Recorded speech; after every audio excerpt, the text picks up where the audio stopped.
Assalamualaikum warahmatullahi wabarakatuh.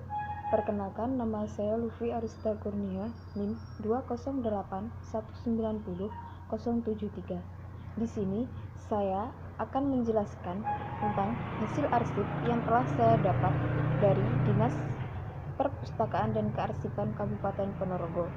Di sini saya akan menjelaskan sedikit tentang latar belakang Reok Ponorogo.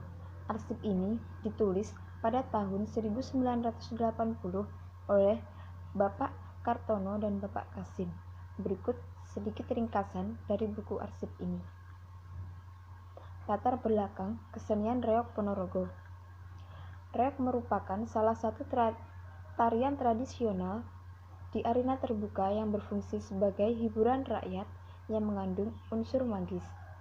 Penari utamanya adalah seorang berkepala singa dengan hiasan bulu merak dan ditambah dengan beberapa penari bertopeng dan berkuda lumping. Reok merupakan salah satu seni budaya yang berasal dari Jawa Timur, yaitu Ponorogo yang dianggap sebagai asal kota reok yang sebenarnya. Berbicara tentang latar belakang lahirnya kesenian Reok Ponorogo, terdapat beberapa pandangan, yaitu pandangan yang pertama, bahwa sejarah kelahiran reok diambil dari contoh sejarah kelahiran kesenian lain. Sebagai contoh, dari bangsa Sulu Afrika yang membanggakan sifat kepahlawanan burung kasuari dan keindahan burung cendrawasih yang dianggap sebagai burung surga di Indonesia. Maka kerukunan antara si raja hutan dan si merak yang indah akan melahirkan kesenian Reok Ponorogo. Reok merupakan lukisan ide seorang seniman budaya yang bangga akan kehidupan yang ada di dalam hutan roban. Pandangan yang kedua yaitu bahwa sejarah lahirnya reok terjadi karena adanya tradisi upacara adat atau keagamaan. Sebagian budayawan mengatakan yang mendorong lahirnya kesenian reok adalah adanya tradisi upacara adat pada zaman bubut-bubutnya kepercayaan animisme atau kepercayaan pada roh. Pandangan yang ketiga yaitu bahwa sejarah lahirnya reok berhubungan dengan arti kata reok itu sendiri. Diduga bahwa lahirnya kesenian reok adalah pada waktu situasi Ponorogo dalam keadaan tidak tenang. Kesenian reok sengaja diciptakan dengan tujuan untuk mengatasi situasi. Menurut Babat Ponorogo, dalam buku Babat Ponorogo karya R. Rasyad cetakan tahun 1938 yang diterangkan bahwa Ponorogo memang pernah mengalami saat-saat sulit.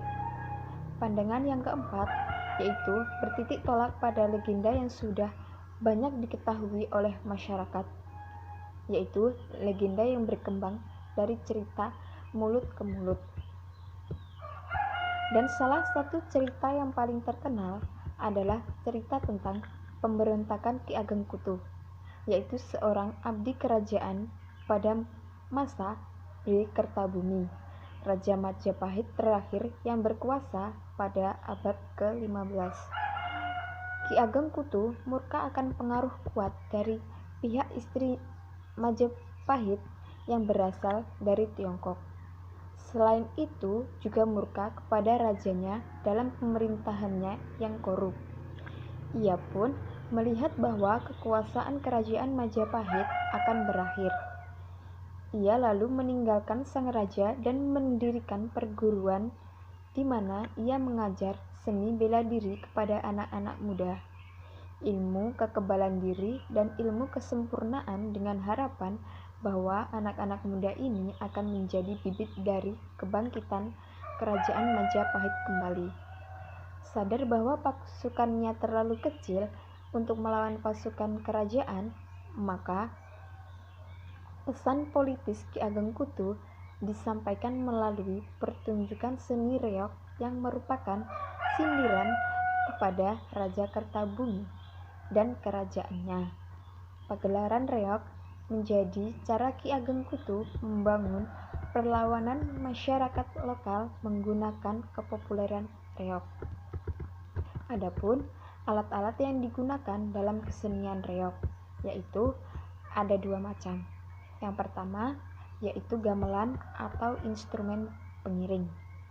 Instrumen dalam kesenian reog merupakan alat-alat sederhana yang bahannya pun mudah untuk didapat.